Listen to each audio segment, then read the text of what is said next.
Andito tayo ngayon sa Caloocan City North along Quirino Highway, no, kung saan ginagawa ang MRT 7. As usual, heavy traffic na naman dito. Kaya napasunod ako dito sa Mitsubishi Pajero na to. Total maluwag naman ang daan dito sa kabilang side.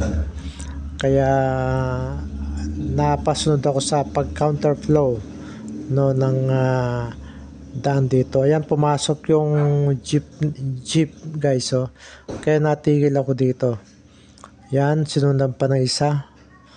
Kaya medyo tumigil ako ng konti dahil sumunod pa yung minibus at truck. Ayan, dito na ako na-stack up guys.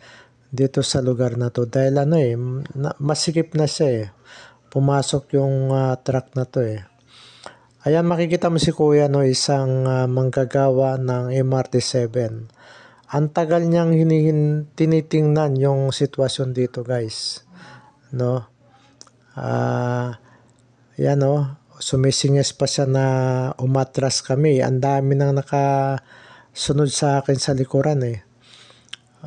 Actually, ang tagal na namin dito, more than 15 minutes bago siya kumilos, guys.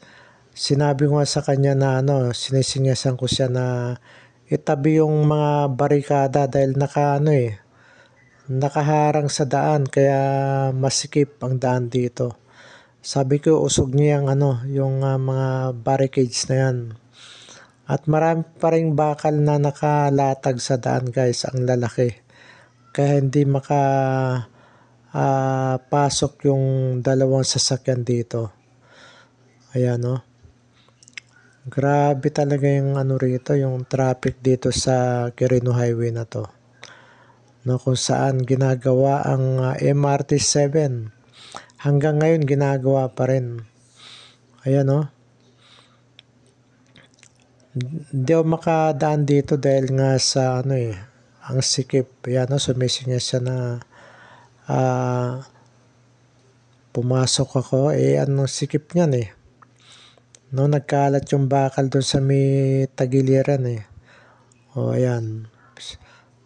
Pinapausog niya pa ako guys. O, ayan o. So, sabi ko, itabi niya na yung barikada na yan para lumuwag yung daan dito. So, ayan. Sa tagal-tagal din ng paghihintay,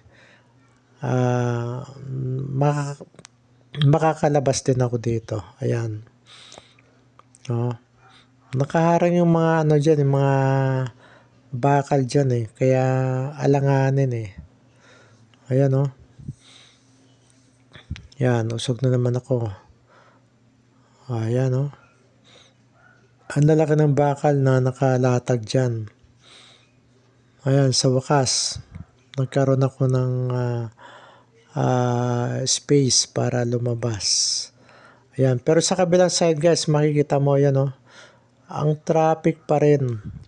Kaya pahirapan pa rin lumabas, no, papuntang San Jose del Monte, Bulacan. So yan ang scenario dito guys. Araw-araw ganito ang ma-experience mo no na traffic dito sa pagpasok mo pa lang ng Caloocan City North, no, galing ng Lagro papuntang San Jose del Monte, Bulacan. Ganito ang senaryo, ganito ang kalbaryo na ma-experience mo dito sa Quirino Highway. So kung pupunta kayo dito guys sa San Jose del Monte, Bulacan o kaya sa Caloocan North, I suggest from SM Fairview, doon na kayo dumaan sa Sabarte Road.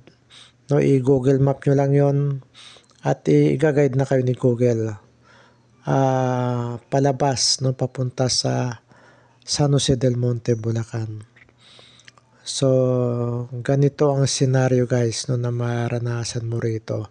Madaling araw pa lang yan, ganyan na ang traffic na yan hanggang sa gabi. No? Wala kang pipiliing oras dyan. Parating ganyan yan. Habang ginagawa yung MRT 7 na yan, walang tigil ang traffic dito, lalo na pag umuulan. Baha na, ma-traffic pa. So anong gagawin mo? 'Di ba? So tiis. Tiis ng napakahabang pagtitiis dahil sa ginagawang MRT 7 na to.